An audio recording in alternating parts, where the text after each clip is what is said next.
Guillermo del Toro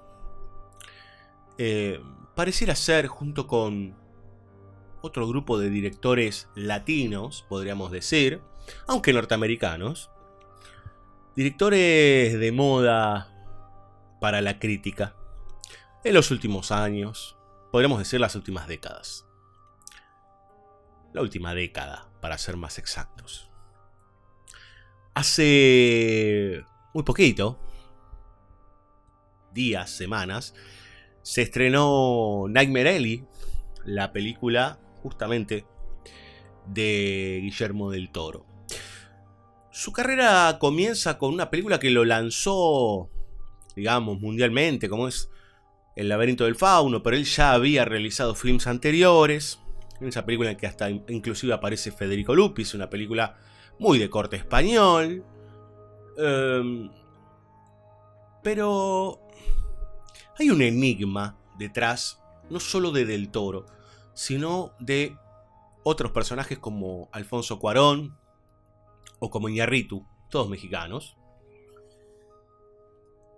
que tiene que ver con la aceptación de la estructura norteamericana en relación a su cine. ¿Qué diferencia hace, por lo menos en este caso, Guillermo del Toro a cualquier otro director? Posiblemente es porque pone el nombre. Si uno mira cuándo encuentra la cúspide, es con su película anterior, La forma del agua, que, oh casualidad, es, así como ha sido muy celebrada, realmente es una película de corte extremadamente progresista para un público progresista, en donde básicamente, si uno se sienta 2 segundos a pensarla, es un rejunte de marginados, pero marginados en términos formales, digamos, ¿no? No estamos hablando de que constitutivamente uno los sienta como marginales. Entre esos marginales hay un ser y una chica muda, un ser de las aguas que parece la bestia del Lago Negro. Y esa película, que es una película sobre la aceptación, le da un empujón como gran autor contemporáneo. Pero esa idea de gran autor es una construcción alrededor, ¿sí?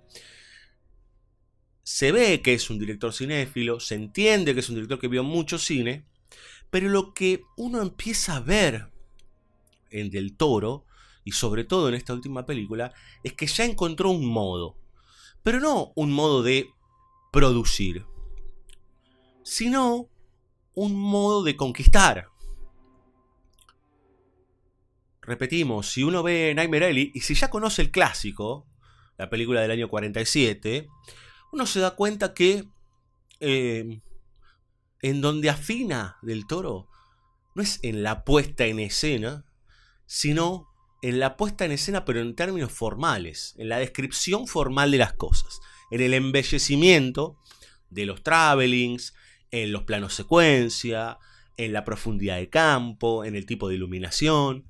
Está mal, no, pero ahí está puesto el foco, porque si uno se pone a pensar realmente cómo se construye la película Nightmare Alley, se da cuenta que hay problemas, ¿no? En un mundo cínico, en un mundo dominado presuntamente ahí cerca de la Segunda Guerra Mundial, en un mundo en donde ya los imperios norteamericanos empiezan a alzarse, los grandes magnates. Todo el mundo tiene algún secreto, pero en realidad lo cuenta como si fuese entre café y café, digamos, ¿no? Es como si vos, que estás del otro lado, tenés un amante y te sentás con el primer pitch que encontrás y le decís, no, sabes que tengo un amante, ¿no? Una cosa así. No tiene mucho sentido. Muy contrapuesto a lo que hace la original, pero no la vamos a comparar tanto con la original porque no es la idea, pero en la original hay algo de un secreto que genera culpa. Y aquí gana el modo visual, ¿sí? Gana el mostrar, ¿sí? Pero no en la idea de monstruo, sino en la idea de que la imagen tenga un clima. Y ojo, eso no es, por ejemplo, los climas de David Lynch, te guste o no del otro lado, o los climas que puede generar, aunque nos guste más o menos, Terrence Malick, digamos, ¿no?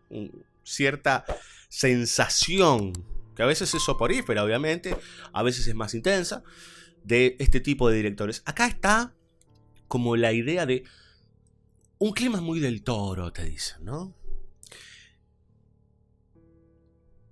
Y en ese sentido no hay forma de no emparentarlo con Tim Burton. Los dos vinculados con el cine de fantasía, con el cine fantástico, con una vertiente relativamente cercana al terror, o en tal caso a la oscuridad, ¿sí? A terrenos marginales, que parecían en un principio tener un estilo muy propio, muy particular. Llámese en el caso de Burton, El joven mano de tijera, la primera y segunda Batman, digamos, toda esa primera parte, inclusive si a uno también le interesa Ed Wood, y todo lo que vino después, que es una imitación de sí mismo.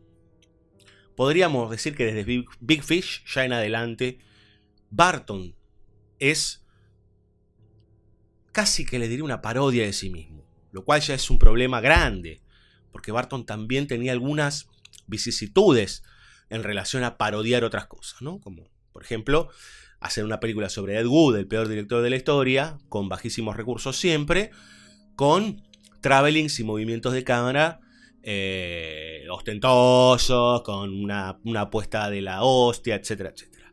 Del Toro pareciera, o parece que ya está, en el mismo camino, en el de autoproclamación. Y esto tiene que ver, centralmente, esto es un problema que no atañe solamente a este realizador, sino a otros también, que es esta idea de que de repente, cuando te querés dar cuenta, y dependiendo de la ola que esté subiendo en el mundo, por ejemplo, o en los Estados Unidos de América, que es un faro de Occidente, lamentablemente, en estos tiempos, en otros tiempos podía no serlo, lo lamentable digo, depende cómo venga esa ola, posiblemente vos puedas surfearla y te estén haciendo los hurras, aunque no sé si en algún momento te harán el último hurra, como la película de John Ford, que de paso la recomendamos como una gran película. Ustedes fíjense y revisen lo último, estas últimas películas, y revisen si no es que Del Toro ya está más preocupado por cómo se ve una película del propio Del Toro que lo que está diciendo. Después me podrán rebatir, bueno, pero acabas de decir que La forma del agua es una película. Claro, es una película progresista, en donde se congracia de alguna manera, disculpen el neologismo, congraciarse con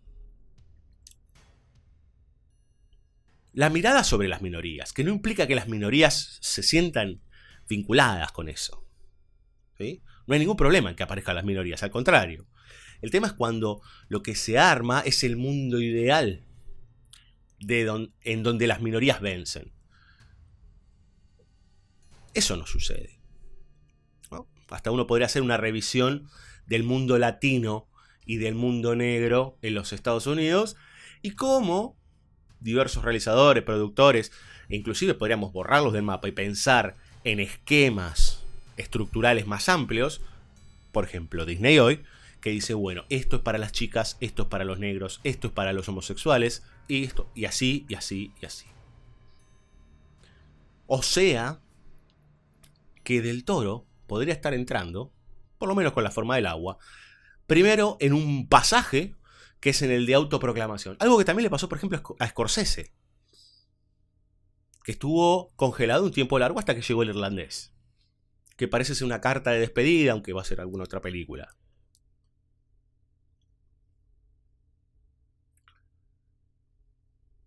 Está camino a eso. Esta última película, Nightmare Alley, es imposible no comparar, digo, vinculada con, obviamente con la novela, pero ya tuvo su primera versión en 1947, inclusive aquella, otrora, no es una gran película.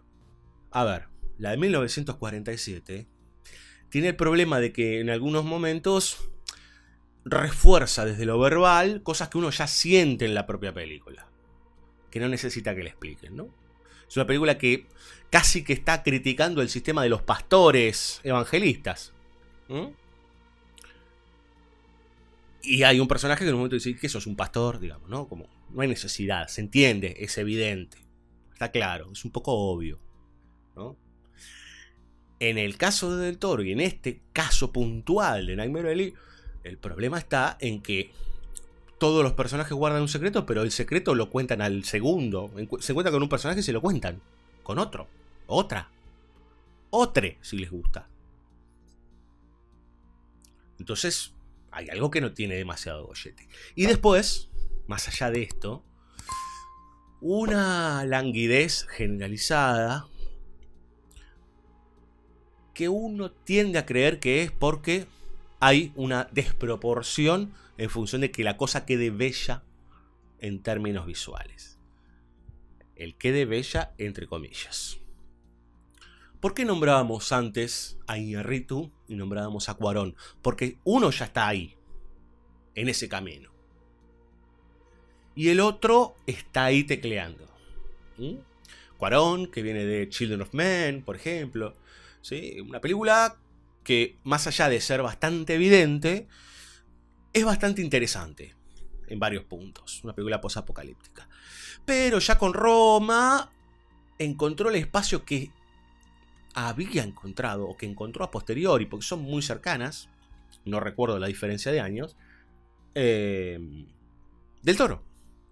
Roma es una película sobre lo latino, sobre el vínculo del, inclusive del, lo que podríamos decir, el mestizo o el de corte indígena en relación con el hombre blanco, ¿no? Y hay una idea ahí muy puesta, enrostrada, digamos. También con planos hermosos, con una apuesta pero súper producida, etcétera, etcétera.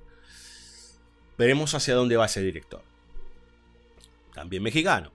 Y por el otro lado, por otra parte, tenemos a casi que les diría el precursor de todos estos, que es Iñárritu, digamos, ¿no? Un hombre que desde que arrancó con Amores Perros, estamos hablando hace ya muchos años, casi 20, siempre los tiros, casi como los Simpsons es esto, ¿no? Fueron a la ingle, al lugar bajo. 21 gramos, El Renacido, Babel. Esta idea de que vos te sientas como sos un burguesito que te fuiste a sentar al cine, o que pagaste, o que te la bajaste por torrent porque tenés internet y seguís siendo un burgués, sentite mal porque sos un burgués. Y toda esta porno miseria, y ver a Gael García Bernal rompiendo el cogote porque los mexicanos son unos brutos, de una gallina, y todo ese tipo de cuestiones, ¿no? No porque mira a los feos, a los que están en los márgenes, a los que están por fuera, señores, seamos serios. Seamos serios. Del Toro todavía no cayó en ese pozo tan profundo, que hasta tiene algunos adornos alegóricos así violentos, pero está en ese lugar, en el lugar de la celebración. Ahora tiene sus nominaciones al Oscar y demás. Y si uno revisa, hace una revisión de las últimas películas de él, uno hasta puede decir que son una pavada. Entonces es el nombre por encima de la película. Lo que pasa que, claro, es 2 o 3 gramitos por encima de alguna soncera de Marvel. Y entonces, claro, digamos, ¿no? Al lado de Eternals, Nightmare Alley es El Padrino. ¿Sí? Bueno, no, tampoco. Entonces, trajimos a Del Toro que tiene ese lugar de heredero de Tim Burton y le está pasando lo mismo. Directores que fueron ensalzados por tener un estilo muy propio, muy único dentro de la industria y demás. Y no es que siguieron el paso como realizadores, sino que en realidad se convirtieron en diseñadores de foto, diseñadores de arte, en otra cosa. Y hasta inclusive las últimas de Burton, para ponerlo como mentor si quieren, ya ni eso, digamos, porque le gana tanto, pero tanto lo digital, todavía Del Toro se viene salvando con eso, que ya la película hasta pierde espíritu, ¿no? O sea, no hay ningún vínculo posible con eso que estoy viendo. Es todo tan artificial. Y no es un problema evidenciar el artificio. Lo hicieron los grandes directores, ¿no? En la autoconciencia inclusive. Miren De Palma. Y ya está.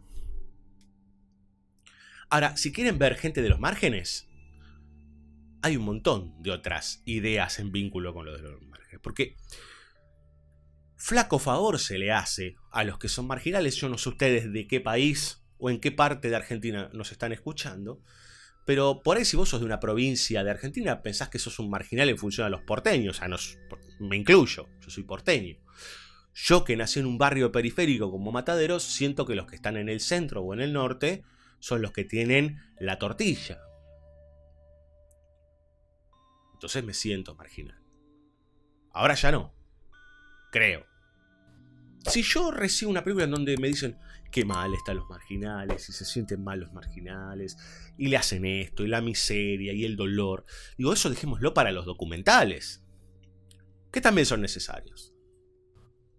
Pero vayamos a ver películas en donde los marginales, y ahí me pongo borgiano, y si quieren, Martín Fierresco, valga el neologismo otra vez, en donde el marginal es el que se convierte en héroe, en donde al entrar convulsiona, revoluciona y genera un cambio. Y se entrega. Miren las películas de acción de Walter Hill. Miren las películas de Carpenter, en donde mucho de lo marginal es lo que entra como mal y nosotros lo vemos como mal. Hasta que nos damos cuenta que tiene parte nuestra. ¿Sí? ¿Quieren venir más para acá? Vean a Sean Baker, ¿no? Starlet, el Florida Project, películas sobre la marginalidad, pero podríamos decir que con otro tinte, no el de la miseria, no que soy miserable. Gente con problemas, un drama más del común, pero que pasan cosas que en donde hay que tomar decisiones, hay que cambiar, ¿sí?, lo que sucede alrededor. Y no esta idea de lo mal que se está. Vos que estás del otro lado, ¿no sabés que el mundo está mal? O no sé. O el que habla aquí está loco. Vamos a volver de vuelta con el 1%. Gana más que el otro 99%. A ver. Entonces. Estamos en una ola. Hay dos olas. Una ola, que es la ola progresista, y una ola que podríamos decir filofascista, que está emergiendo. Esa ola progresista está instalada en Hollywood, por ejemplo. Está instalada en Argentina también, como también parte del filofascismo. Entonces, la idea de tomar algunos géneros, ¿sí?, deformarlos y ponerlos al servicio de, que en este caso es el congraciarse con ciertas minorías. Y eso no es en definitiva una ayuda hacia las minorías, sino la ganancia de un aplauso y de un premio y de más plata para la próxima peli, y así, así, así. Eso también pasa acá. Podemos ver varios policiales en donde la idea es muy, muy buena, y de repente aparece un cartel de si sufrí violencia de género, llamá al... ¿Qué tiene que ver? Está mal la violencia de género, pero ese no es el tema. La película no puede, si haces cine, no puedes externalizar en lo que pretendés que sea un universo autónomo. En definitiva, Guillermo del Toro aparece de vuelta, tiene nominaciones. Si fuese Iñárritu también las tendría, si fuese Cuarón también las tendría.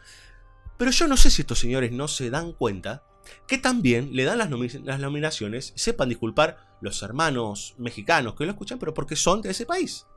Y porque también en esa virtud de quedar bien, ¿sí?, hay un corte progresista que dice, no, hay que... Sí, incluílo. Ustedes se creen que los directores negros llegan hasta mejor película, mejor director, porque las películas son realmente buenas. Algunas pueden serlo. Vayan a ver las últimas películas de Spike Lee, que son más un panfleto de denuncia que una película. Y todos loas y albricias. Pero si me está diciendo lo que ya sé, ¿no? O las últimas películas de Jordan Peele producidas por él. Candyman, Us, etc. En donde ya es enrostrado. Aquí están las minorías. Evidentemente hay un problema con la negritud en Estados Unidos. Evidentemente aquí también hay un problema con los entre blancos y morenos, entre machistas y feministas, etcétera, etcétera. Claro que hay conflicto, porque el mundo es conflicto y lo será. Pero no, hacer la película y decirlo y evidenciarlo, porque en realidad lo que necesitas es que del otro lado te digan qué bien que digas esto, no construye nada. Es más, destruye. Entonces, repito, es muy probable que, lejos de si sus películas son buenas o malas, a este tipo de directores los nominen, o los llamen, o les den mucho dinero, porque son latinos. Hasta las películas más gansas y más pavas de historietas, basadas en historietas Marvel o DC, está toda esta corriente de hay que mostrar algo all inclusive. Y es solamente un gesto burgués. O un gesto para los burgueses. Onanismo.